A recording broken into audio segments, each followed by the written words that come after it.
Bonjour à tous, bienvenue sur la chaîne de l'Examen Crypto. Nous sommes le mercredi 7 août 2024, il est 7h50. On va faire un point bien sûr sur les news, on va aussi regarder le Bitcoin et on va regarder les altcoins. On démarre avec cette cryptomap qui reprend des couleurs. On a un Solana qui recover toute la chute quasiment.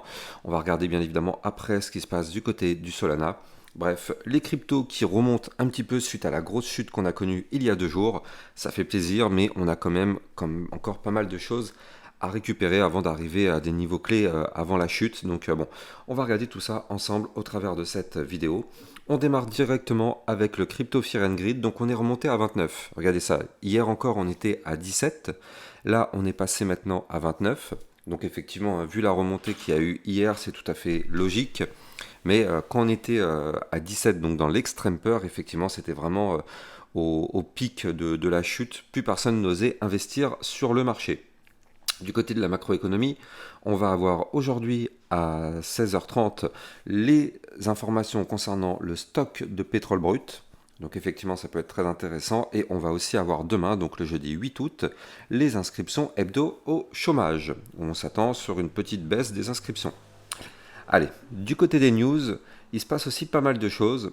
Alors, tout d'abord, on voit que donc c'est du côté de Bitwise, Matt Hougan, donc le directeur des investissements chez Bitwise, qui explique que historiquement, à chaque fois que nous avons vu ce genre de panique économique mondiale, la crypto a initialement baissé, effectivement c'est ce qui s'est passé, mais c'est terminé plus haut au cours de l'année suivante. Donc là il est en train de nous dire que potentiellement, peut-être que l'année prochaine, on pourrait avoir un nouveau point haut. Donc si vous êtes comme la plupart des investisseurs en crypto, vous avez traversé une vague brutale d'émotions, y compris la peur ou le désespoir, plus pour beaucoup l'émotion qui frappe est le plus en quelque chose comme la colère. Donc effectivement, c'est tout à fait normal. Après une chute, il y a toujours des investisseurs qui sont habitués et qui pour eux, ça fait quasiment ni chaud ni froid. Par contre, il y a ceux qui sont rentrés il n'y a pas longtemps, qui eux se trouvent directement dans le rouge. Et alors là, forcément, c'est de la colère, c'est de la peur, c'est toujours comme ça.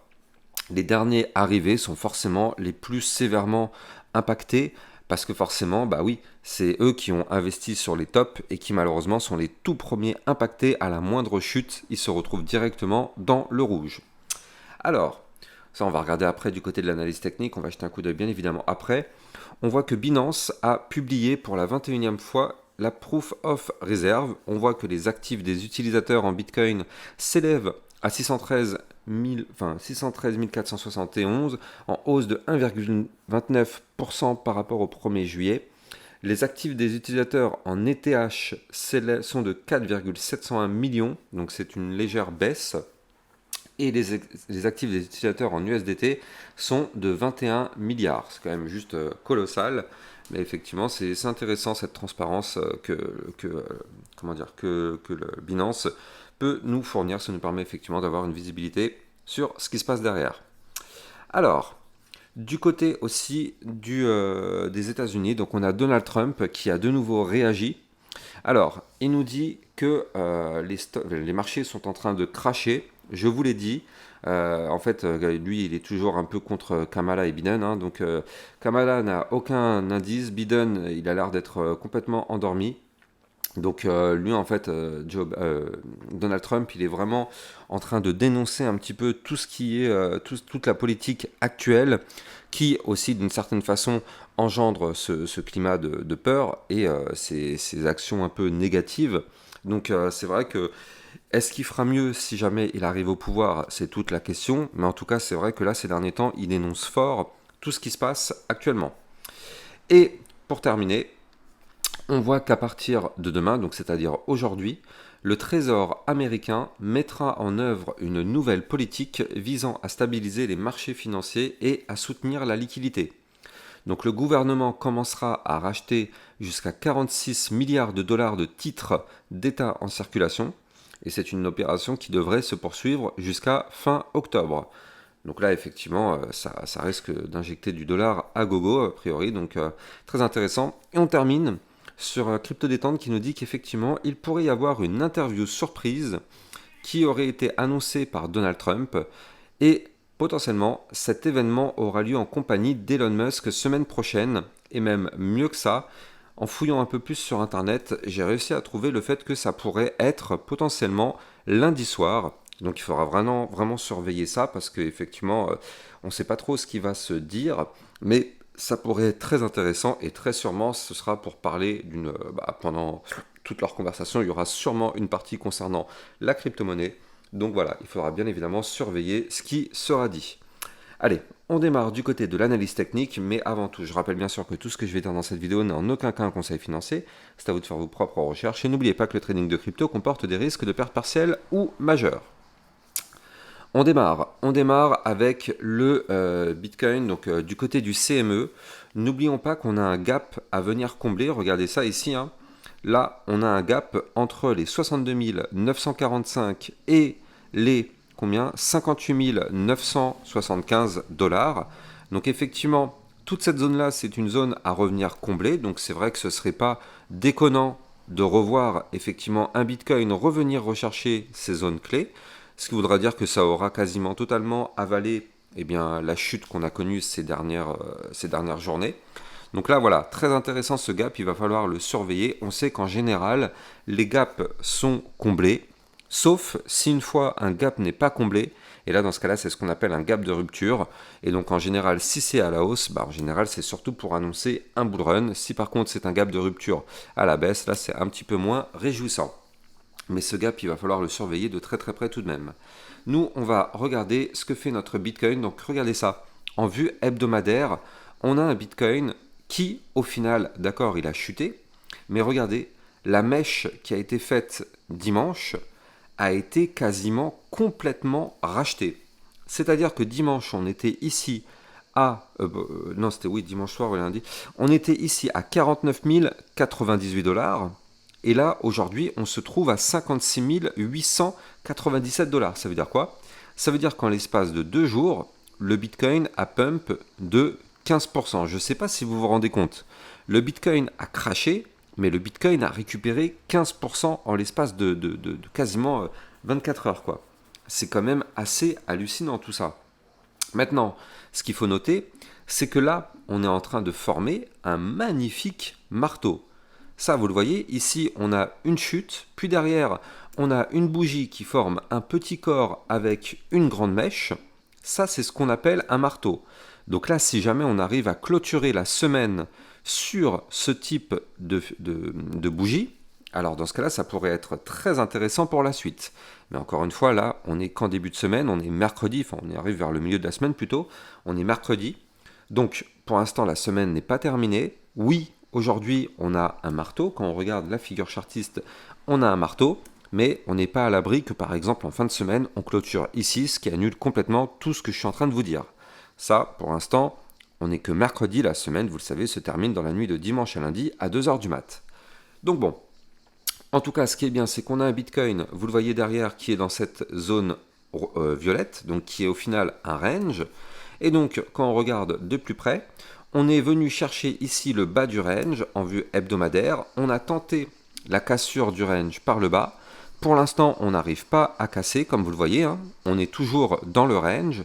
Et donc ça, au final, si on clôture la semaine à l'intérieur, ce serait plutôt sympa, parce que l'idée, ce serait de rebondir sur le bas du range et de venir chercher par la suite le haut du range. Donc je rappelle, hein, on a un haut de range qui se trouve ici à 71 921 dollars en vue hebdomadaire. Donc effectivement, très très très intéressant ce qu'est en train de nous faire notre Bitcoin en vue long terme. Du côté du RSI, on est à 46, donc là c'est pareil, 46 du coup c'est toujours une zone de survente, donc là c'est pareil, c'est excellent. Et si on regarde de plus près, eh bien en réalité, en vue jour, notre Bitcoin, regardez ça comme il a pas mal recover. Donc pour tous ceux qui ont vu ma vidéo d'hier soir, d'ailleurs elle était, ouais je vous ai fait une vidéo non pas hier soir, hier matin je vous dis des bêtises, eh bien on avait vu des choses intéressantes. Avant de continuer, je rappelle que pour tous ceux qui veulent suivre toutes mes actualités, toutes mes news, vous pouvez utiliser mon lien de Twitter hein, que vous allez trouver en description de cette vidéo. Ça vous permettra de recevoir toutes mes news, toutes mes actualités qui touchent autour du domaine, bien évidemment, crypto-monnaie. Et je rappelle aussi que pour tous ceux qui veulent encore plus de vidéos que ce que vous pouvez avoir sur YouTube, vous avez le Club Lexa Rocket. Dans le Club Lexa Rocket, il y a encore plus de vidéos. On a vu hier la crypto Tao. On a vu effectivement qu'elle était quand même très très forte, qu'elle pouvait pump, et d'ailleurs ça a été le cas.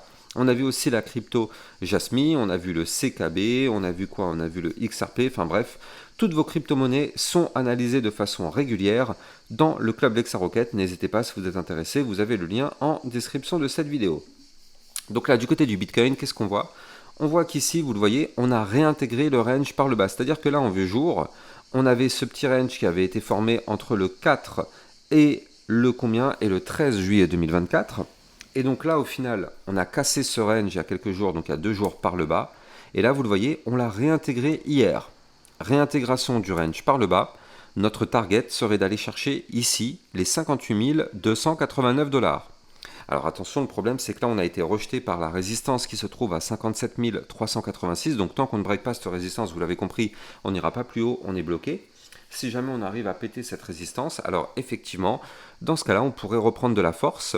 L'idée c'est d'aller chercher les 58 280, comme je l'ai dit tout à l'heure, et revenir rechercher ici pour faire le pullback. Je rappelle, hein, en vue jour, on avait formé un gigantesque range ici, qu'on suit depuis maintenant très longtemps. À chaque fois qu'on a breaké ce range par le bas, pour l'instant, on l'a réintégré. Regardez ça, on l'avait cassé, on a réintégré. Ici aussi. Donc là, la question, est-ce qu'on va faire la même chose sur la cassure qu'on a eue il y a 3-4 jours? Eh bien écoutez, en tout cas, quoi qu'il arrive, les 60 777 $, ce sera notre target. Parce que là, on a cassé ce niveau clé, mais on n'est pas encore venu faire un pullback dessus. Donc on s'attend effectivement à avoir ce pullback pour revenir retester ce niveau clé.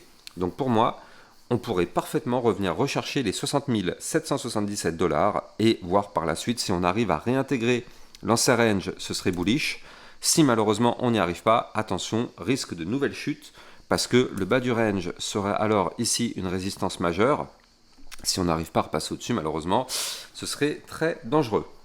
Allez, on va parler des altcoins. Donc bien évidemment, on va commencer par le Solana qui a fait un recover juste parfait. Regardez ça du côté du Solana, c'est juste magnifique. Avant de continuer, je rappelle que si vous voulez trader toutes ces crypto-monnaies, vous pouvez utiliser mon lien de parrainage Binance qui vous permet d'obtenir un bonus à vie sur vos frais de trading. Et surtout, ça vous permet de trader sur une plateforme sécurisée parce que Binance est enregistré PSAN auprès de l'AMF. Il n'y a donc aucun risque de blocage ou de fermeture de cette plateforme, comme ça a malheureusement été le cas pour Bybit. Le lien est en description de cette vidéo. Donc là, du côté du Solana, regardez ça comment c'est très très propre techniquement. On est venu chercher ici le bas de l'ancien range. On a même tenté sa cassure avec cette mèche. On est tout de même venu chercher les 109 $ du côté du Solana. Mais regardez, on a clôturé à l'intérieur de l'ancien range. Et donc on est même venu trouver rebond dessus. Et derrière, qu'est-ce qui se passe? On rebondit sur le bas du range. Boum, on reprend de la force. On break les résistances des 135, 143 et 153 $. Et là, on prend la direction du haut du range, donc les 160 $. Et donc, ce qui est bien, regardez ça, c'est qu'on a recover quand même, eh bien, une grande partie de la chute. Alors, il faut tout de même noter qu'on était à 194 avant la chute. Maintenant, on se retrouve tout de même à 154. Donc, on a quand même récupéré quasiment la moitié de la chute. Maintenant, ce qu'il faut pour reprendre plus de force, c'est s'extirper de la zone des 160 $, qui sera une zone de grosse résistance vu que c'est le haut du range. Énorme résistance à breaker, mais si on arrive à casser ce range par le haut, l'idée serait de revenir chercher ici les 169 $, voire même pourquoi pas les 180 ou encore les 191 $. Donc du côté du Solana, très intéressant. Ce qu'on voit, c'est qu'en vue jour, on s'apprête à avoir potentiellement un momentum bull. Vous le voyez, le momentum bear là commence à s'affaiblir. Donc il est possible que dans les prochains jours, les bears perdent le momentum et qu'on arrive sur un momentum bull. Et du côté effectivement du RSI hebdomadaire, donc long terme, on est sur un RSI à 53, donc on est à peine en léger surachat. Donc là, le Solana, effectivement, lui, très très fort, il peut très bien repartir vers des plus hauts sommets, aucun problème, sauf si bien évidemment le Bitcoin se met à cracher. En parlant justement de crypto intéressantes à surveiller, vous avez été peu nombreux à regarder cette vidéo, mais hier, je vous avais trouvé 3 cryptos qui peuvent être méga intéressantes à surveiller, voire même pourquoi pas à recharger. Vous avez été très peu nombreux à regarder cette vidéo, c'est dommage, parce que dedans il y a 3 belles pépites avec des belles configurations, des bons indicateurs. Donc je vous conseille vraiment d'aller regarder cette vidéo pour que vous puissiez vous faire votre propre idée. Mais en tout cas, ouais, clairement, c'est dommage, hein, c'est dommage que moi j'essaye de vous trouver des crypto-pépites, et au final, il y a peu de personnes qui regardent ça. Bon, après, je sais que c'est l'été. Mais bon, en tout cas, c'est dommage, hein, il peut y avoir potentiellement des opportunités. Donc, en tout cas, si vous êtes intéressé, n'hésitez pas, vous avez le lien sur mon Twitter officiel. Allez, donc on continue l'analyse technique et on termine sur l'Ethereum, qui lui aussi, hein, a pas mal récupéré tout de même, il faut le noter. Là, regardez ça, du côté de l'Ethereum, alors sur le RSI, on est à 40, donc ça c'est parfait, on est en survente toujours. Et on est venu chercher la moyenne mobile sans période à 2484 dollars et on voit qu'on a trouvé rebond dessus, donc ça c'est parfait pour l'instant vu long terme, ça tient. Est-ce que c'est le bottom? Pour l'instant c'est difficile de dire ça, mais en tout cas ça tient. Maintenant, ce qui est intéressant de voir, c'est que là, du côté de l'Ethereum, on a une zone de support qui a pas mal supporté le cours à 2343 dollars. Et nous, l'idée maintenant, c'est de revenir rechercher ici le bas de l'ancien range. Je rappelle qu'on avait cassé ce range par le bas à 3123 sans être revenu retester ce niveau clé. Donc il faut s'attendre potentiellement à un pullback pour revenir rechercher ces 3000 dollars dans les prochains jours. Sauf si, encore une fois, bien évidemment, le Bitcoin se met à cracher, ce qui annulerait tout. Attention, on a quand même des résistances en cours de route. On aura une grosse résistance qui va se trouver à 2816, puis 2900 dollars. Par contre, si on récupère ces deux résistances, alors oui, on pourra revenir retester le bas de l'ancien range qui se trouve à 3121 dollars. Voilà, j'espère que vous avez kiffé la vidéo. N'oubliez pas de vous abonner à la chaîne YouTube si ce n'est pas déjà le cas. Likez, commentez, partagez. Moi, je vous souhaite une bonne journée. Je vous dis à plus tard. Ciao, ciao.